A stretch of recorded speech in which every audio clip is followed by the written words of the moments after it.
प्रिय विद्यार्थियों, पूर्व व्याख्यान में हमने महाकवि भारवी द्वारा रचित किरातार्जुनीय महाकाव्य के प्रथम सर्ग के प्रथम 5 पद्यों का अध्ययन किया था। उसी क्रम को आगे बढ़ाते हुए आज हम छठे पद्य से अपना व्याख्यान प्रारंभ करते हैं। देखिए छठा पद्य। निसर्ग दुर्बोधम अबोध विक्लवः क्व भूपतीनां चरितं क्व जन्तवः तव अनुभावः अयम अवेदी यत् मया निगूढ़ तत्वं न्यवर्त्म विद्विषाम्। अब अन्वयानुसार शब्दार्थ देखिए इसका। निसर्ग दुर्बोधम, स्वभावतः दुर्बोध, कठिनता से जानने योग्य, भूपति नाम, राजाओं का, चरितम, चरित्र, आचरण, कूटनीति, राजनीति, क्व कहाँ, अबोध विक्लवा, अज्ञान से विकल, अज्ञान से ग्रस्त, अज्ञान से पीड़ित या अज्ञानी, जंतवः, प्राणी, क्व कहाँ, अयम यह तव आपका, अनुभावः प्रभाव है, कृपा दृष्टि है, यत् जो, मया मेरे द्वारा, विद्विषाम शत्रुओं का, निगूढ़ तत्वम गूढ़ रहस्यों वाला, न्यवर्त्म नीति मार्ग, अवेदी जाना गया। वनिचर अपनी विनम्रता का प्रदर्शन करते हुए, अपनी विनम्रता को दर्शाते हुए महाराज युधिष्ठिर से कहता है कि कहाँ तो स्वभावतः दुर्बोध, कठिनता से जानने योग्य राजाओं का आचरण या उनकी कूटनीति, और कहाँ अज्ञान से पीड़ित मुझ जैसे सामान्य प्राणी। यह आपका ही प्रभाव है जो मेरे द्वारा शत्रुओं का गूढ़ रहस्यों वाला नीति मार्ग जाना गया है। यहाँ कवि ने न्यवर्त्म कहकर राजनीति के 6 गुणों संधि, विग्रह, आसन, यान, संश्रय, द्वैधिभाव से युक्त का संकेत किया है। इन्हीं 6 नीतियों का आश्रय लेना न्यवर्त्म कहलाता है। वनिचर को इन सभी नीतियों का ज्ञान युधिष्ठिर ने हस्तिनापुर भेजने से पहले ही करा दिया था। यही कारण है कि वह वनिचर दुर्योधन जैसे नीति कुशल और कपटपूर्ण व्यवहार करने वाले शत्रु की कूटनीतियों को भी आसानी से समझ सका था। अब यहाँ देखिए वंशस्थ छंद का प्रयोग किया गया है, विषम अलंकार है। यहाँ पर वनिचर की विनम्रता का प्रदर्शन हो रहा है और न्यवर्त्म द्वारा, न्यवर्त्म का क्या अर्थ है, षड्गुण युक्ता राजनीति। 6 गुण कौन से हैं आपके, संधि, विग्रह, आसन, यान, संश्रय और द्वैधी भाव। ठीक है। अब 7वें पद्य पर आइए, क्या कहते हैं यहाँ पर। विशंक मानः भवतः पराभवम नृपासनस्थः अपि वनादिवासिनः दुरोदरत छद्म जीताम समीहते नयेन जेतुम जगतीम सुयोधना। देखिए अन्वयानुसार इसका अर्थ।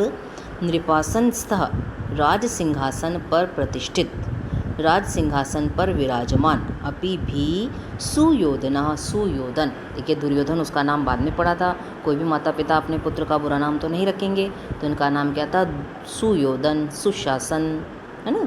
तो सुयोधन वनाधिवासिनः, वन में निवास करने वाले, भवतः आपसे, पराभवम पराजय की, विशंकमानः आशंका करता हुआ, दुरोदरत छद्म जीताम जुए में कपट द्वारा जीती हुई, जगतीम पृथ्वी को, राज्य को, नयेन नीति द्वारा, जेतुम जीतने की, समीहते इच्छा करता है।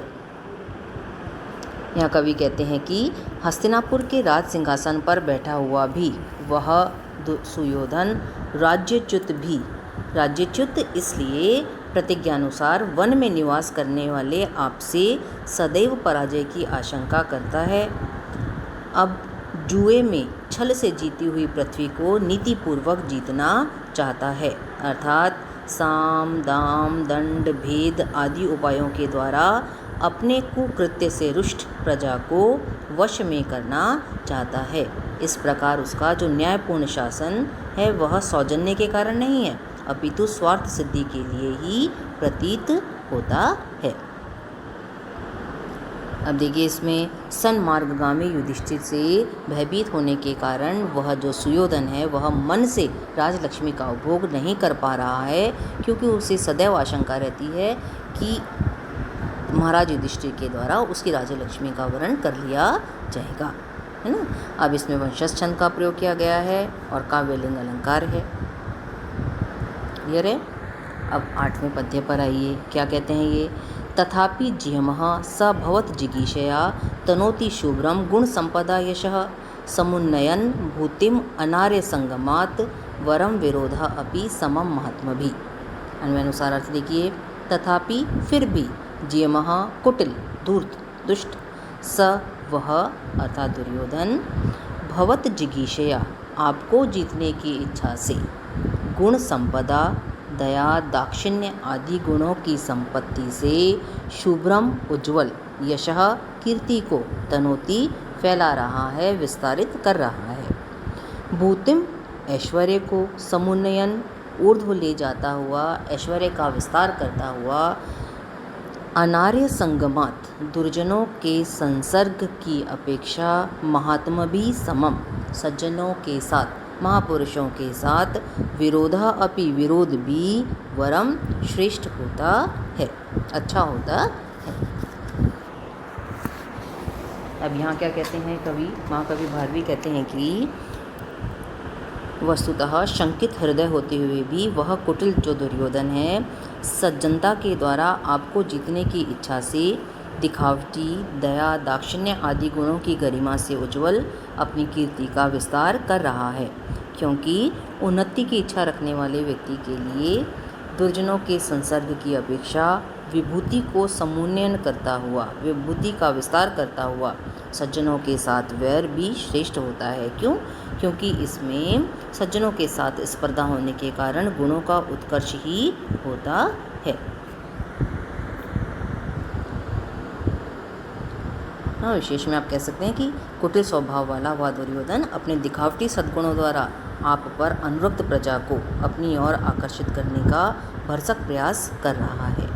यह सब वह आपके भय से कर रहा है, क्योंकि वह जानता है कि सज्जनों से विरोध करना दुष्टों से मैत्री करने की अपेक्षा श्रेष्ठ होता है ना। यहाँ वंशस्थ छंद है, 1 से 44 तक में तो हैं ही सारे वंशस्थ छंद। उसका लक्षण बता देंगे आप। वदंती वंशस्थ बिलम चतौ जरऊ, अर्थातन न्यास अलंकार का प्रयोग किया गया है। और यहाँ आप ऐसे चार्ट द्वारा बता सकते हैं कि दुर्जनों की मैत्री की अपेक्षा सज्जनों से विरोध श्रेष्ठ होता है, क्योंकि इससे स्पर्धावश गुणों की का उत्कर्ष होता है। तो सज्जनों के संग विरोध, इससे क्या होगा? गुणों का उत्कर्ष, और गुणों के उत्कर्ष से क्या होगा? ऐश्वर्य की प्राप्ति या ऐश्वर्य की वृद्धि होगी। आज इतना ही, कल हम इसी व्याख्यान को आगे बढ़ाएंगे।